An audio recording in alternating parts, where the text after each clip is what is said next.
Hey guys, Mr. Vera here. I just wanted to go over something with you before I send you off to work independently. So hopefully by now you've already done the daily check-in form. What I want us to go over today is, let me present this, is talking about the October book review. I was going to have you, the people that I had earlier this week for Resource Language Arts, start the book review, but we ended up doing that Pocahontas paragraph instead. So I want to focus today on the book review, which is going to be due in about 2 weeks. This is a monthly thing, so I know you guys just handed it in a September one, but now's a good time to start thinking ahead to plan your October book review. So like I said, before I send you off on your own, I'm going to have us kind of talk through the rubric and the resources that are available to you to do your best that you possibly can on the book review. And we are going to look at a book review model to show you what that looks like. And then with the remaining time in class, I'll give you some independent work time, and you can see the specific instructions for that when I get to that at the very end of this slideshow. So this is what you will see in your Google Classroom. Depending on your teacher, it might look a little bit different, but this is actually right from Mrs. Perez's Google Classroom. It gives you information about the book review and exactly what she's looking for, and she attached the rubric here. So rubrics are really important. Your teacher, for the most part, is always going to give you a rubric for an important assignment like a book review.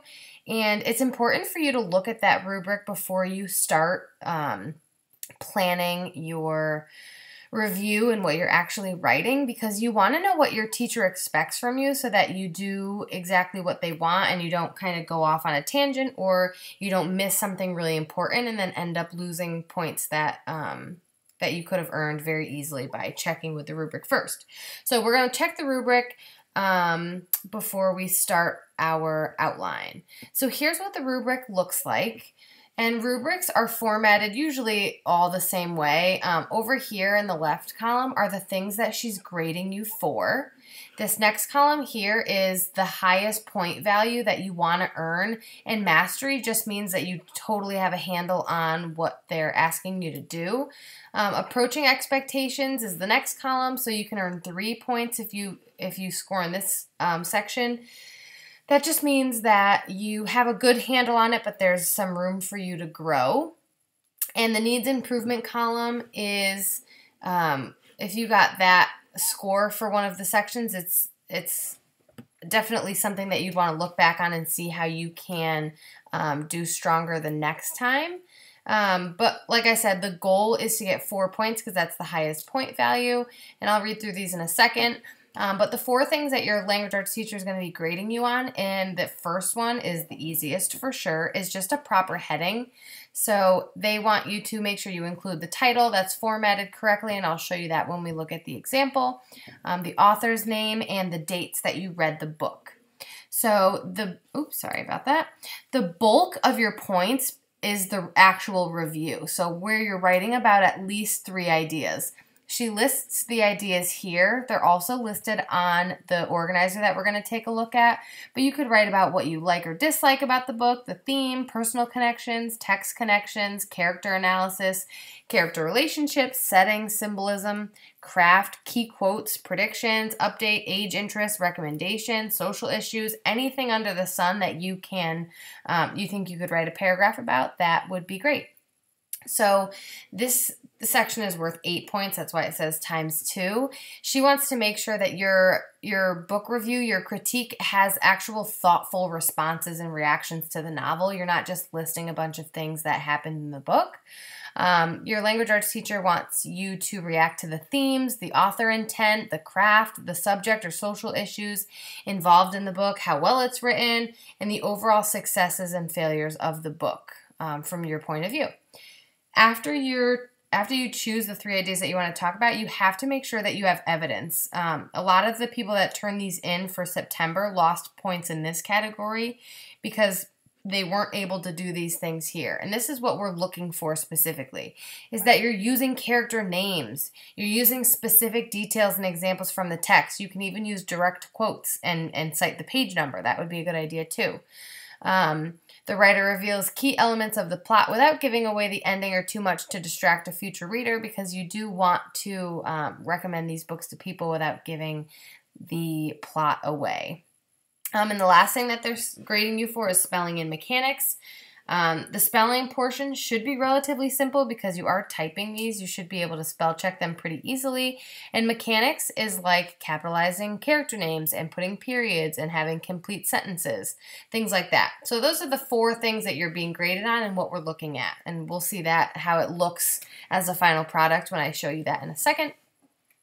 But for today, I do want you to spend a few minutes at the very least, starting to fill out this review organizer. It should be relatively simple for you, and I've linked it right in Google Classroom for you. Up here are all of those possible ideas that I just listed right from the rubric. You are going to pick 3 of them. If you're reading the same book that you were reading for your September book review, you're going to need to pick 3 new ideas that you didn't write about last month.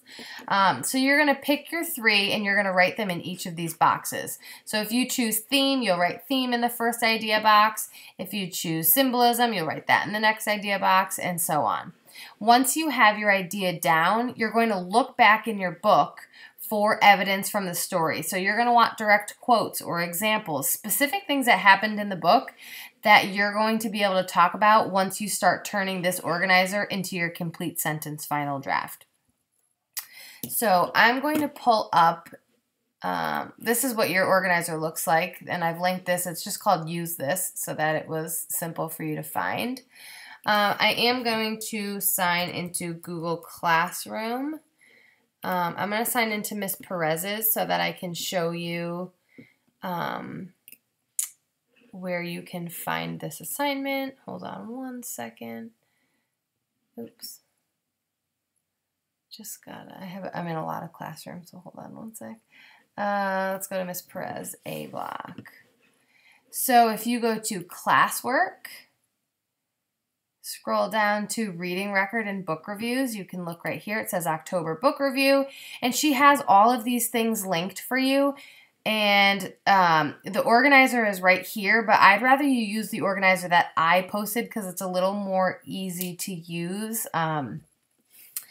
And you have the book review rubric that we just went over here. And she also gives you 2 final draft examples of what exactly she's looking for. So let's click on this Young Elites example.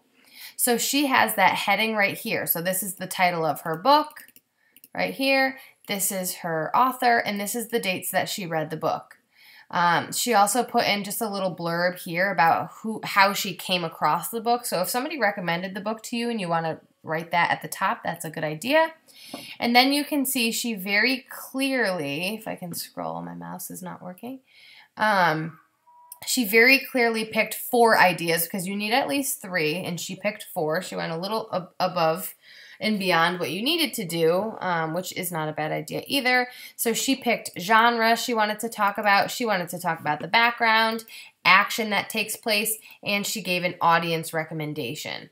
So she made it very clear that those are the 4 things that she chose to write about because she bolded it and underlined it, and you can definitely do that to kind of break it up. And I want you to take a look at the length of each of these little paragraphs. So they're about 5 sentences long each, and that's what I really want you to reach for. And let's look at this audience one just as an example. So you can see that she writes in complete sentences. She's got capital letters. She's got punctuation, end punctuation. And she writes here, this is a book that appeals to all audiences, grade 8+. If you like a page turner, this is a good choice. There's action, obviously, a little love, some good versus evil, betrayal and loyalty, and a story that continues past the first book. Although if you don't want to find out what happens with Adelina, there's enough closure to call it a day after the first book. I'll definitely be checking out the next book, though, The Rose Society. So she really encompassed everything that she wanted to talk about under audience. She talked about who it appeals to, what kind of things are in there. So she talked that there's action, love, good versus evil, all that stuff. She includes the fact that it's part of a series and that there's more books after it. So I want you to take a look, go into your language arts Google Classroom and see what other models that your teacher might have posted so that you can look through. It's always nice to see what a final product is going to look like before you actually start, just because you know kind of what's expected of you. So that would be a really good strategy to look at these models first before you begin. So what I want you to do now is I want you to kind of gauge how far you are into your book right now. So if you feel like you just started a brand new book or you're about a quarter of the way through the book, try and read for about 30 minutes right now and then start outlining some of those ideas on that book review organizer that I showed you. If you feel like you're about halfway, you can read for 15 to 20-ish minutes and then start outlining. And then if you feel like you're 75% of the way done to maybe you just finished a book, try reading for about 10 minutes and then start outlining some ideas on your organizer. I will be back on Monday. I'll probably have time to look at some of these over the weekend and I can make comments on your organizers. You don't have to turn them in yet because we will revisit them when I see you again next week. And if you have any questions or issues, feel free to email me, even though I'm out today. I'm doing this at night, the night before I'll be out. But I can check my email if you have any questions and I can get back to you. So work hard and do a good job. I'll see you guys next week.